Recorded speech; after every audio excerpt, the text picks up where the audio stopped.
My girlfriend laughed. You're not even worth introducing to my friends. I smiled, sent the group chat screenshots, and watched them drop her one by one. My name is Jason, I'm 29, and until recently, I thought I understood where my life was headed. I worked a steady job in IT support, nothing glamorous, but it kept me comfortable. I had a modest apartment, a small group of friends, and after years of short-lived dating disasters, I thought I had finally landed in something real with Natalie.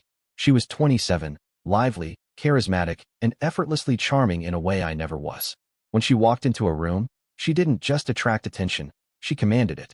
And for a while, I was proud to be the quiet guy standing next to her. We had been dating just over a year, and from the outside, we looked solid. Date nights, weekend trips, occasional sleepovers that stretched into entire weeks. She left little reminders of herself at my place. A jacket draped over a chair, a tube of lipstick in the bathroom, earrings sitting on the counter. At the time, I thought those things meant permanence. What I didn't realize was that to her, those same signs meant convenience. I started noticing something odd around the 6-month mark. Whenever I mentioned meeting her close friends, she would find a way to deflect. At first, it was reasonable enough, scheduling conflicts, one friend out of town, another dealing with family issues. Later, the excuses became stranger. You wouldn't like that group, she said once, almost dismissively. Another time she claimed it wasn't the right time to introduce me, as if there was some unspoken initiation ceremony I hadn't passed. I brushed it off, convincing myself she had her reasons. But one evening put all doubts to rest. Natalie invited me to dinner with her roommate, Carla, and a coworker named Daniel. I had met Carla before. She was the kind of roommate who alternated between being overly friendly and borderline hostile, depending on her mood. Daniel was new to me, someone Natalie seemed eager to impress. We sat at a trendy downtown restaurant, the type of place with dim lighting and cocktails that cost more than an entire meal at a diner. The evening began fine enough. Conversation flowed, and I even found myself laughing at a few of Daniel's workplace stories. But then, as the drinks kept coming, Natalie's tone shifted. She leaned back in her chair, flashing her confident smile, and when Daniel asked how long we'd been together, she said something that still rings in my head like a gunshot. She laughed, not the polite kind of laugh to ease tension, but a sharp, mocking burst. Then she said, "Oh, Jason? He's not even worth introducing to my friends." The words hung in the air. Carla giggled awkwardly. Daniel raised his eyebrows, and I felt my stomach drop. I forced a smile, pretending it was a harmless joke, but the sting was immediate. I didn't argue. I didn't ask her what she meant. Instead, I filed it away in my mind. If she thought I wasn't worth presenting to the people who mattered in her life, then what exactly was I worth to her at all? The rest of the dinner passed in a blur. I remember nodding at Daniel's stories, pushing food around my plate, pretending not to notice the sideways glances. Natalie carried on as if nothing had happened, pouring herself another glass of wine and changing the subject to a new project at her office. By the time we left, I had already made my decision. I wasn't going to confront her outright. That would give her the power to twist the narrative, to paint me as sensitive or insecure. Instead, I was going to observe, watch, listen, and when the time came, I'd make sure the truth came out on its own. Back at her apartment, she acted as though the evening had been a success. She curled up beside me on the couch, put on some random Netflix show, and rested her head against my shoulder. I sat stiff, forcing myself to stay calm. She had no idea I was replaying her words in my mind, dissecting them, turning them into a plan. The first step was simple. I needed to know how she really spoke about me when I wasn't in the room. I knew she used group chats heavily. Her phone buzzed constantly, little flashes of light at all hours of the day. She guarded it carefully, never leaving it unattended for long. But people slip up. And one night, she did. Natalie was in the shower, her phone buzzing nonstop on the nightstand. The screen lit up, and I saw the familiar preview of a group conversation. Normally, I would never have touched it. But after what she said, my morals felt irrelevant. I picked it up. The chat had a name, Core Crew. 5 people total, including Natalie. Her closest circle, the ones I had never been introduced to. I scrolled back only a few days, and my pulse quickened. They weren't just talking about weekend plans or TV shows. They were talking about me. Natalie was leading the charge. He's sweet, but honestly kind of pathetic. Another message. I can't bring him around. You guys would roast me alive. Followed by laughing emojis from her friends. I read on. She compared me to her exes, mocking my job, saying I lacked ambition. One particularly cruel line made my jaw clench.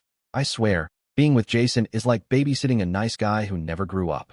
And then I saw a name. Chris. Chris wasn't in the chat, but they were talking about him. Apparently, he was Natalie's co-worker, someone she had been grabbing drinks with after work. She wrote that he was fun, adventurous, the opposite of me. Her friends encouraged it, one even asking if she was finally moving on. I took a screenshot, then another, and another. Every message, every insult, every hint of infidelity. I captured them all. By the time Natalie walked out of the bathroom in a towel, I had already sent the screenshots to my own email for safekeeping.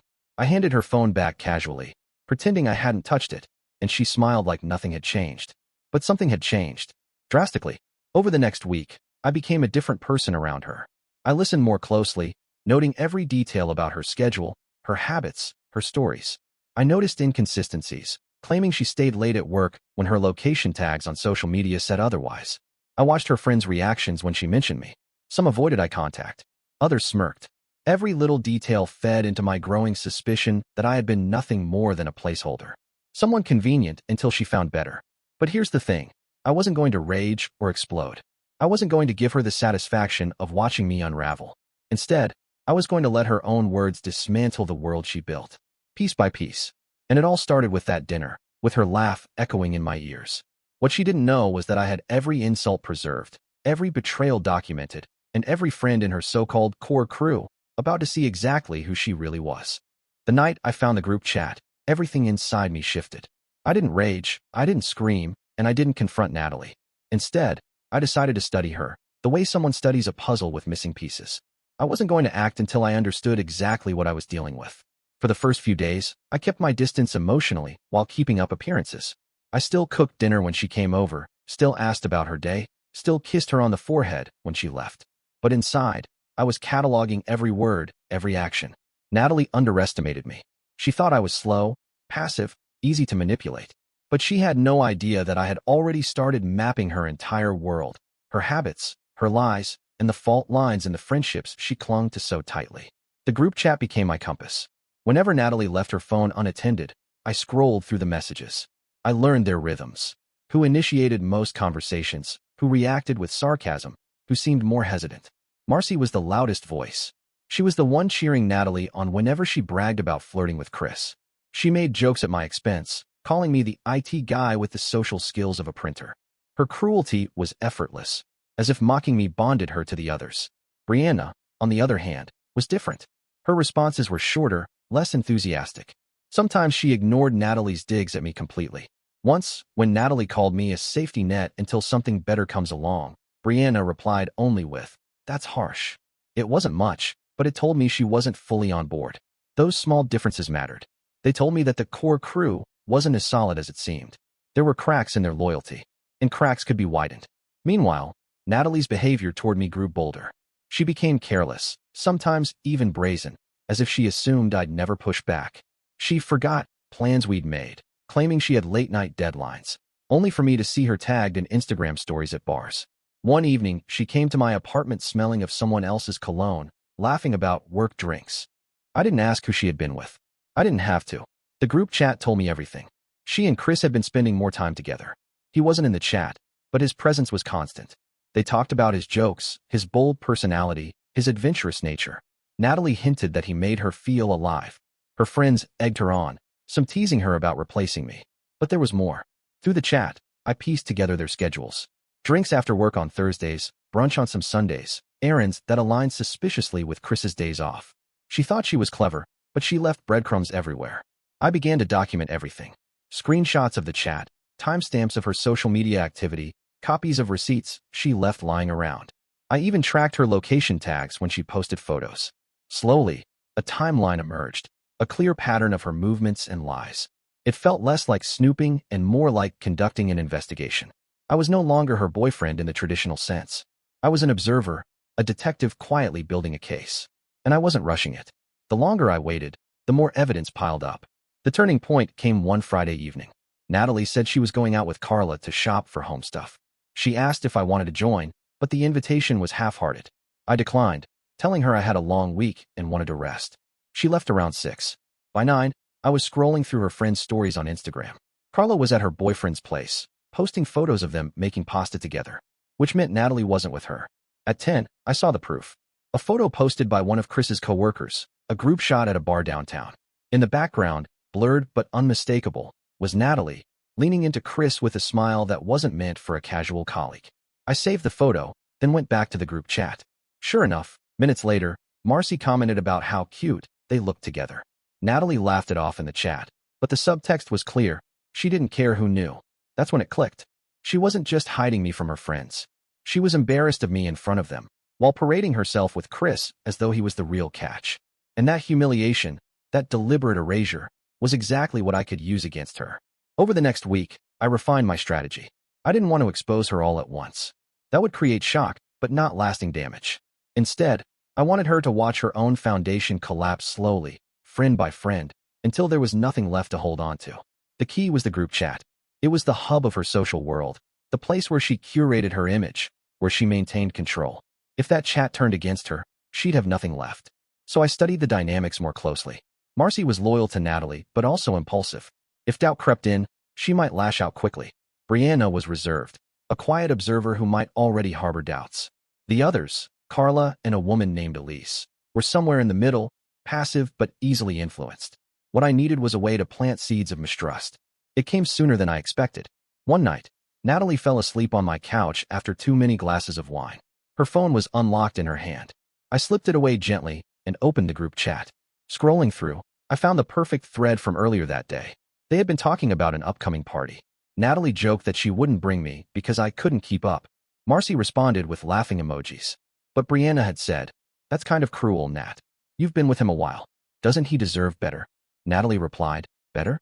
He should be lucky I even stick around." I screenshotted the entire exchange, then logged into a fake number I had set up earlier for emergencies. From there, I sent the screenshots anonymously to the group chat itself. Not all at once, just that one snippet. Within minutes, the chat exploded. Marcy demanded to know who leaked it. Elise asked if it was a joke. Brianna stayed quiet. Natalie went into panic mode, insisting it was fake, then blaming Brianna for trying to stir drama. I watched the chaos unfold in real time, pretending to be asleep next to her. Her phone buzzed nonstop as she typed furiously, her hands shaking. By the next morning, the group was fractured. Natalie texted me about how crazy her friends were acting, spinning the story like she was the victim of some misunderstanding. I nodded sympathetically, hiding my smirk. She had no idea it was only the beginning. The following days confirmed what I suspected. Trust in the group was breaking down. Marcy accused Brianna of leaking. Brianna denied it but grew colder toward Natalie. Elise tried to mediate but only made things worse by pointing out that Natalie did, in fact, say those things. Natalie doubled down, lying to each of them individually, trying to keep her grip on control. But lies don't work when evidence is staring people in the face. And I had plenty more evidence waiting to be revealed. Still, I didn't rush. I wanted her unraveling to be slow, painful, and undeniable. So I continued to collect screenshots of her mocking my career, messages bragging about how Chris flirted with her, comments about how she only kept me around for stability. Each screenshot was a weapon, waiting to be used at the right moment. But I also started watching her friends more closely. I followed their social media, noting who interacted with whom. I saw Marcy posting cryptic quotes about fake people. I noticed Brianna quietly unfollowing Natalie. The group was splitting faster than even I anticipated.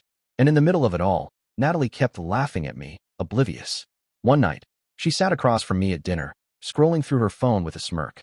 She glanced up and said, "You know, I don't think you'd survive one night with my crew. They'd eat you alive." I smiled back, my expression calm, while my mind replayed the images of her friends beginning to abandon her. She thought she was untouchable, that she had the upper hand. But in reality, she was already losing ground, step by step, word by word, betrayal by betrayal. And when the time was right, I would release the next wave. The first leak was enough to shake her foundation, but not enough to topple it. I could see it in the way Natalie carried herself after the group chat exploded. She was nervous, paranoid, but still clinging to the belief that she could manage the situation. Her strategy was predictable: charm and lies. She told Marcy she suspected Brianna of jealousy. She told Brianna that Marcy was stirring drama behind her back. She told Elise that everything was taken out of context. It was almost impressive, the way she tailored her excuses to fit each person. But charm has limits. Lies lose power when people see the cracks. And with every passing day, those cracks widened. I knew the time had come to escalate. Chris had been a constant shadow in the chat. Natalie didn't outright confess to anything physical, but the insinuations were clear. She wrote about drinks that went too far, about him being fun in ways Jason could never be. Her friends teased her, asking if she was finally moving on. Natalie never denied it. And then I found the message that would detonate everything. Marcy, careful, Nat.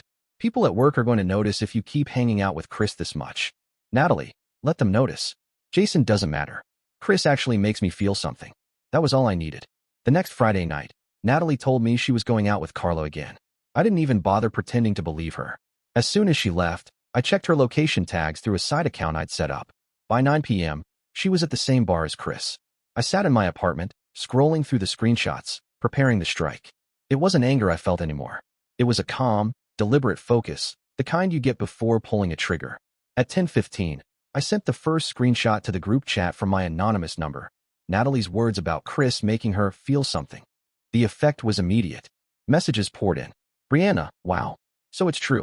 Elise, you've been lying this whole time, Nat. Marcy. What the hell? Why would you say that about Jason? Natalie tried to control the narrative instantly. This is fake. Someone is editing screenshots. But then I dropped the second blow, the coworker's photo of Natalie leaning into Chris at the bar. Same night. Same outfit she was wearing when she left my place. Silence followed. A silence so heavy you could almost hear it. Then the chat erupted. Brianna accused her of stringing me along. Elise demanded honesty. Even Marcy, her most loyal defender, turned against her. Nat, you've been lying to us for months. This isn't edited. We've all seen you with him. Natalie panicked. She left the chat entirely. Seconds later, she rejoined, trying to reframe the situation, claiming the leaks were part of some vendetta. But the damage was done. Her credibility had evaporated. Watching it unfold was surreal. I sat alone in the dark, lit only by the glow of my phone, as Natalie's empire crumbled in real time. Around midnight, she stumbled back into my apartment, reeking of alcohol and stress. She collapsed on the couch, muttering about how her friends were being dramatic and how someone was out to ruin her. She had no idea I was the ghost in her machine. I nodded sympathetically, offered her water, and kept my face neutral. Inside, I felt a cold satisfaction. The fallout spread quickly over the next few days. Brianna blocked Natalie completely. Elise stopped answering her calls. Marcy wavered at first, torn between loyalty and betrayal, but by Tuesday, even she had gone silent. Then came the Real explosion. Chris's girlfriend found out. I hadn't planned on involving her at first, but when I saw her name pop up in one of Natalie's messages, "Don't worry, Chris says his girlfriend is clueless," I knew she deserved the truth. I tracked her down on social media and sent her the screenshots directly. The response was swift. She not only confronted Chris, but also forwarded everything to HR at their company. Suddenly, Natalie and Chris weren't just facing personal fallout, but professional consequences as well. Chris was pulled into meetings. Natalie whispered about being unfairly targeted. The irony wasn't lost on me. She had mocked me for being too boring, too safe, too ordinary. But it was her recklessness, her arrogance, that was tearing her life apart piece by piece. The more she unraveled, the more careful I became. I didn't gloat. I didn't slip up. I maintained my role as the quiet, supportive boyfriend, even as I watched her burn from within. But I couldn't resist small moments of irony. One evening, she sat across from me, complaining about how isolated she felt. "It's like everyone's turned against me at once," she said bitterly. I smiled faintly and replied, "Strange how quickly people show their true colors." She nodded, missing the double meaning entirely. By midweek, the group chat was dead. Natalie tried to revive it, pleading with her friends to hear her side, but they ignored her. The screenshots had spoken louder than any excuse she could invent. The silence from her circle drove her frantic. She refreshed her phone constantly, pacing the room, muttering about betrayal. The confidence she once wore like armor was gone. In its place was desperation, a frantic need for validation that no longer came. And still, she clung to me, the very person she had ridiculed.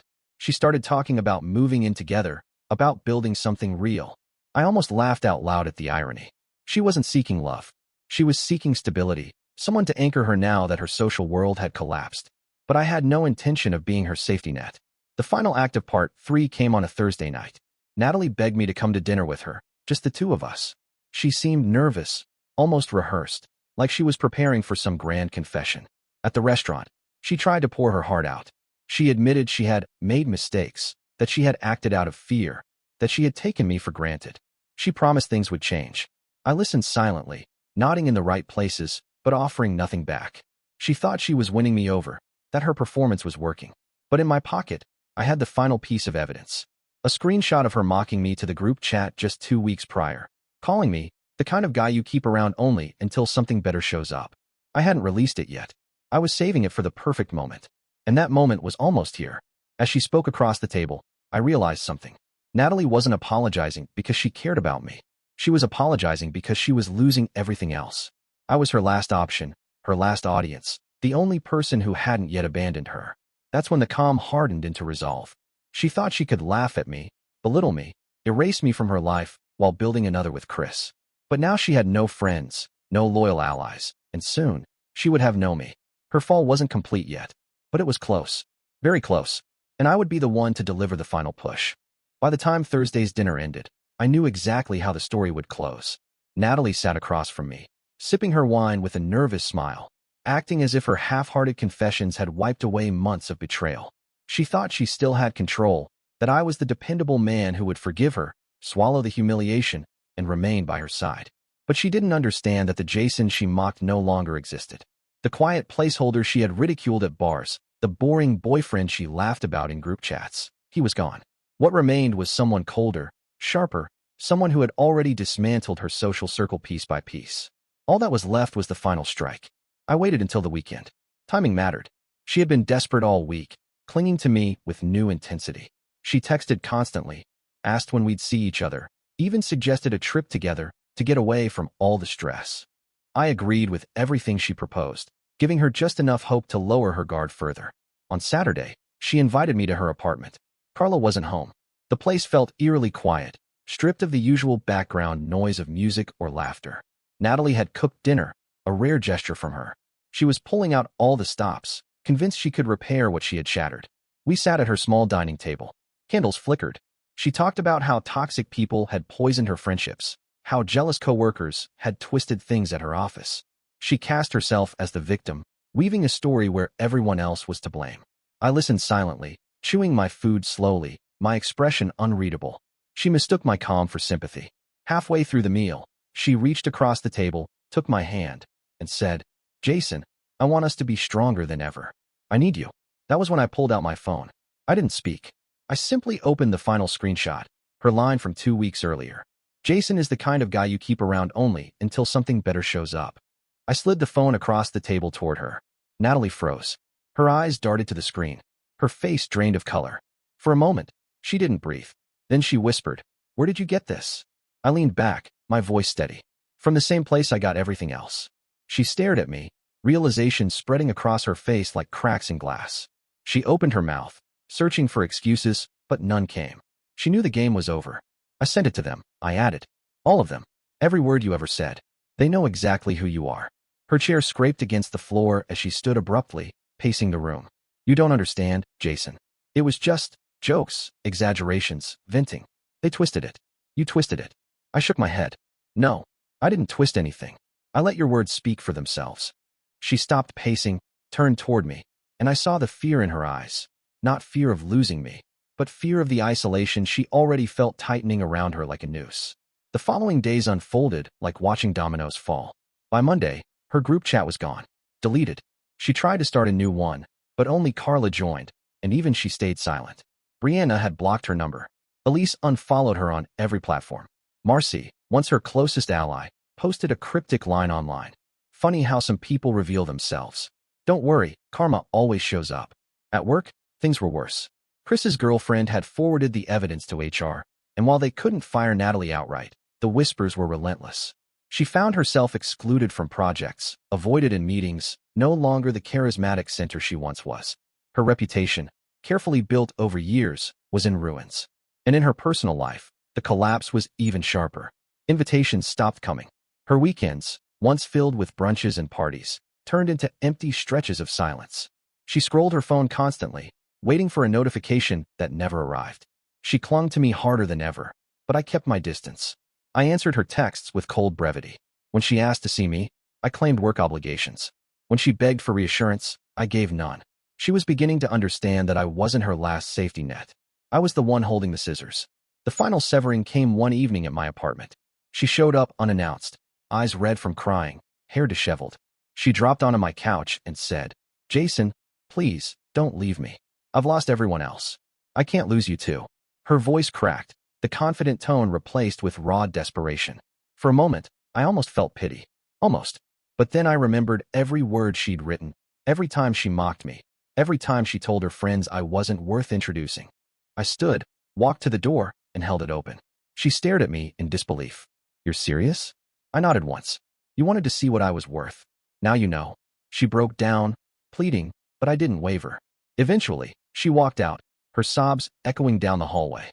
I closed the door, locking it behind her, and felt the quiet wash over me. It wasn't triumph I felt. It wasn't joy. It was something colder, heavier. Justice, maybe. Balance. In the weeks that followed, I moved on quietly. I focused on work, spent time with the few true friends I had, rebuilt myself without the shadow of her belittlement. Occasionally, I'd hear about her through mutual acquaintances. She had tried reconnecting with old friends, but they wanted nothing to do with her. Chris had distanced himself completely, blaming her for the HR debacle. Her social media, once filled with photos of crowded dinners and nights out, became barren. Only the occasional filtered selfie, each one drowned in silence. She tried reaching out to me once more, a long message filled with apologies, explanations, promises. I didn't reply. I didn't even open it. I archived it and moved on. Looking back, I realized she had been right about one thing. I wasn't worth introducing to her friends, not because I lacked value, but because my value was the one thing that exposed her truth. She built her identity on appearances, on controlling the narrative. And I was the mirror she couldn't control. By showing her friends the truth, I hadn't just destroyed her social circle. I'd forced her to confront who she really was when the mask came off. And in the end, the silence that surrounded her was louder than any revenge I could have planned.